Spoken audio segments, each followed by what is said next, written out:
आज हमारा topic vitamin है, जो क्लास 12वीं केमिस्ट्री का है। जो ये विटामिन होते हैं कितने प्रकार के होते हैं? तो विटामिन दो प्रकार के होते हैं। कितने प्रकार के होते हैं? दो प्रकार के होते हैं। एक होता है जल में घुलनशील विटामिन और एक होता है वसा में घुलनशील विटामिन। जल में घुलनशील विटामिन कौन कौन से हैं? तो WBC। इसके लिए क्या है? एक ट्रिक है। W यानी वाटर।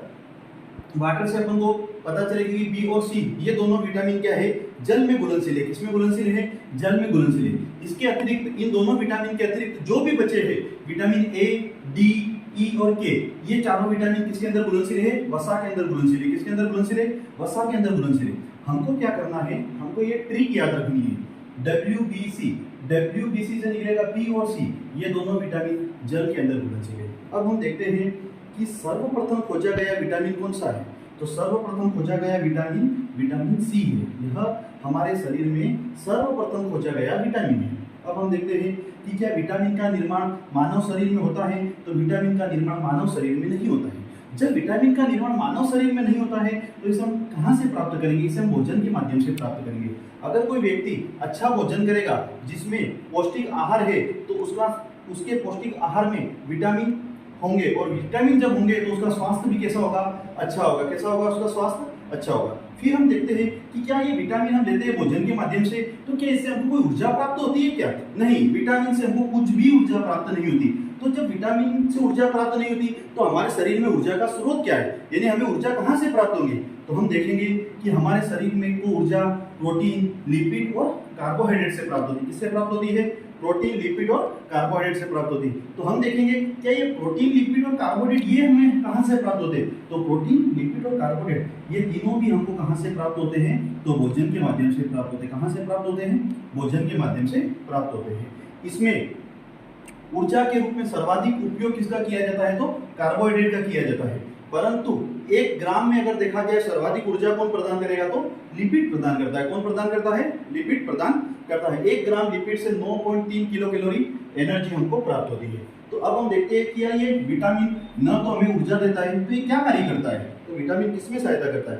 तो विटामिन हमारे शरीर की उपापचय क्रिया में सहायता करता है। किसमें सहायता करता है? उपापचय क्रिया यानी मेटाबॉलिज्म एक्टिविटी में यह सहायता करता है। दूसरा इसका क्या काम है? रक्त का थक्का बनाना। क्या जमाना? रक्त का थक्का जमाने में सहायता करता है। तो इस रक्त का थक्का जमाने में कौन सा विटामिन सहायता करता है? तो विटामिन के सहायता करता है। कौन सा विटामिन सहायता करता है? विटामिन के सहायता करता है। अब हम देखेंगे कि हमारी जो आंखें होती हैं इनको स्वस्थ बनाए रखने में कौन सा विटामिन सहायता करता है?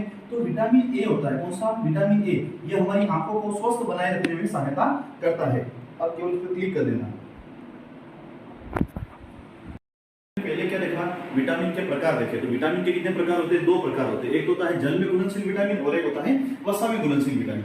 अब हम देखेंगे अलग अलग विटामिन के बारे में। तो सर्वप्रथम हम देखेंगे विटामिन ए के बारे में। किसके बारे में? विटामिन ए के बारे में। तो हम देखते हैं कि इस विटामिन ए का रासायनिक नाम क्या है, यानी केमिकल नेम क्या है? तो इसका रासायनिक नाम क्या है? रेटिनोल। क्या है इसका रासायनिक नाम? रेटिनोल। अब ये विटामिन ए किसमें सहायता करता है? तो विटामिन ए हमारी आंखों की जो उपकला कोशिकाएं होती हैं वह हमारा जो रेटिना होता है उसको स्वस्थ बनाए रखने में सहायता करता है। किसमें सहायता करता है? विटामिन ए हमारी आंखों की जो उपकला कोशिका का जो रेटिना होता है उनको दोनों को स्वस्थ बनाए रखने में सहायता करेगा। इसका मतलब अगर विटामिन ए की कमी हो जाएगी तो क्या हमारी आंखों में हम स्वस्थ अच्छी तरह से देख पाएंगे? तो हम हमारी आंखों में अच्छी तरह से नहीं देख पाएंगे। तो जब नहीं देख पाएंगे तो हमारे शरीर के अंदर हमारी आंखों में एक रोग हो जाएगा जिसको क्या कहा जाएगा? रतौंधी रोग कहा जाएगा। कौन सा रोग कहा जाएगा?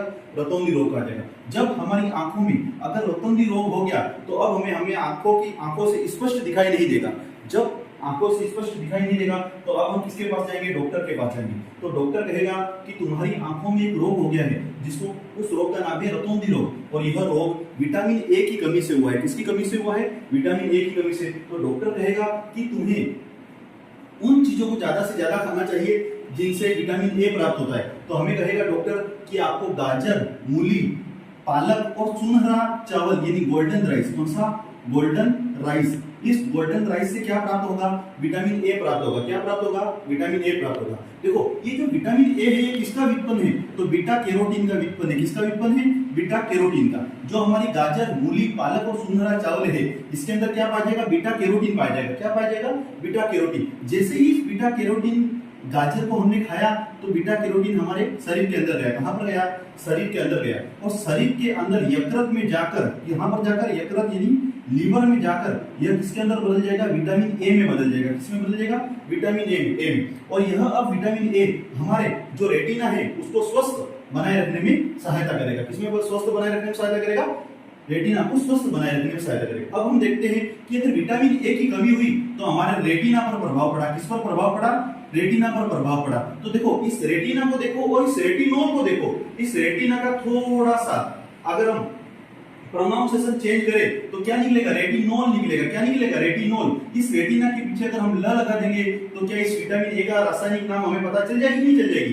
तो हम रेटिना के पीछे ल लगा देंगे तो इसका वैज्ञानिक नाम, रासायनिक नाम हमें अच्छी तरह से याद हो जाएगा। इस प्रकार हमारा विटामिन ए क्या होता है? समाप्त होता है। अब हम देखेंगे विटामिन ई। कौन सा विटामिन? Vitamin E. तो सर्वप्रथम देखते हैं कि विटामिन ई का रासायनिक नाम क्या है। तो इसका रासायनिक नाम क्या है? टोकोफेरोल। क्या है रासायनिक नाम? टोकोफेरोल। इसका रासायनिक नाम टोकोफेरोल है। अब हम देखते हैं इसका उपनाम यानी निकनेम। नहीं कहते कि हमारा मुख्य नाम तो ये है और घर पे हमारा नाम ये है। तो अब हम देखते हैं कि विटामिन ई का उपनाम क्या है? तो ब्यूटी विटामिन, यानी इसको क्या कहा जाएगा? सुंदरता का विटामिन कहा जाएगा। कौन सा विटामिन कहा जाएगा? सुंदरता का विटामिन। हमें कोई पूछता है कि सुंदरता का विटामिन किसको कहा जाएगा, तो विटामिन ई को क्या कहा जाएगा? सुंदरता का विटामिन कहा जाएगा। तो इस विटामिन ई को सुंदरता का विटामिन क्यों कहा जाता है? तो विटामिन ई क्या करता है? हमारी त्वचा होती है, हमारी त्वचा पर जो दाग, त्वचा पर जो दाग धब्बे और जो झुर्रियां पाई जाती है, जो झुर्रियां पाई जाएगी उस झुर्रियों को हटाने का काम कौन करेगा? Vitamin E. अगर किसी के शरीर पर, त्वचा पर, मुंह पर अगर दाग धब्बे और झुर्रियां ज्यादा होगी तो उसकी सुंदरता कम दिखेगी। क्या दिखेगी? कम दिखेगी। तो ये क्या करेगा? विटामिन ई हमारी जो त्वचा होती है उनसे दाग धब्बों और झुर्रियों को क्या करता है? हटाएगा। अगर हमारी त्वचा से दाग धब्बे व झुर्रियां हट गई तो हम सुंदर दिखेंगे या कैसे दिखेंगे? तो हम कैसे दिखेंगे? सुंदर दिखेंगे। तो हमारी सुंदरता के लिए कौन सा विटामिन आवश्यक होता है? कौन सा विटामिन आवश्यक होता है? विटामिन ई आवश्यक होता है। और किसमें सहायता करता है? तो हमारा जो जनन तंत्र यानी जो रिप्रोडक्टिव सिस्टम होता है उसको स्वस्थ बनाए रखने में सहायता करेगा। किसको स्वस्थ बनाए रखने में सहायता करेगा? हमारा जो रिप्रोडक्टिव सिस्टम है उसको यह स्वस्थ बनाए रखने में सहायता करेगा। भाई अब क्या हुआ कि विटामिन ई में एक तो हमारी सुंदरता के लिए आवश्यक है, दूसरा हमारे रिप्रोडक्टिव सिस्टम यानी जनन तंत्र को भी स्वस्थ बनाए रखने में सहायता करेगा। तो अब अगर हमारे शरीर में विटामिन ई की कमी हो गई तो क्या होगा? एक तो हमारी सुंदरता में क्या आ जाएगी? कमी आ जाएगी। किसमें कमी आएगी? सुंदरता में कमी आएगी। उसके बाद वह जो महिला है, वह लड़का व लड़की उत्पन्न नहीं कर पाएगी। तो उस स्थिति में उसको क्या कहा जाएगा? भांजपन कहा जाएगा। कौन सा रोग कहा जाएगा? भांजपन। तो विटामिन ई की कमी से कौन सा रोग होता है? भांजपन। इसको इंग्लिश में क्या कहा जाता है? स्टरलेडी कहा जाएगा। क्या कहा जाएगा? स्टरलेडी कहा जाएगा। अगर किसी महिला में या किसी पुरुष में विटामिन ई की कमी हो गई तो वह किसके पास जाएगा? डॉक्टर के पास जाएगा और डॉक्टर को कहेगा, डॉक्टर उसको चेक करेगा और देखेगा तो उसमें किसकी कमी निकली? विटामिन ई की कमी निकली। किसकी कमी निकली? विटामिन ई की कमी निकली। तो डॉक्टर उसे कहेगा आप ऐसी चीजें खाओ जिससे आपको अधिक से अधिक क्या प्राप्त हो? विटामिन ई प्राप्त हो। तो डॉक्टर हमें सलाह देगा आपको अंडे, मांस, अंकुरित बीज, मिल्क व एलोवेरा का क्या करना चाहिए?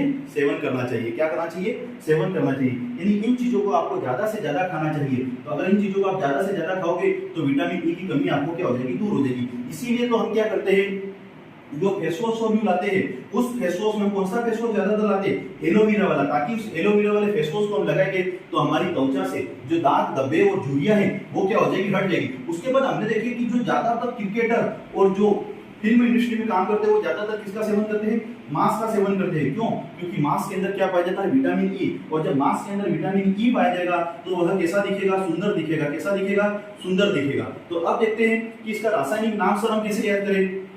तो इसका रासायनिक नाम कैसे याद करेंगे? देखो, जो व्यक्ति ज्यादा सुंदर होता है, गांव में जो लड़का या लड़की ज्यादा सुंदर होती है उसे हम क्या कहते हैं? उसको सब टोकते हैं कि नहीं टोकते? अरे यार वो तो कैसा दिख रहा है, अच्छा दिख रहा है, उसे सब टोकेंगे। तो टोकने से क्या निकला? टोकोफेरोल निकला। क्या निकला?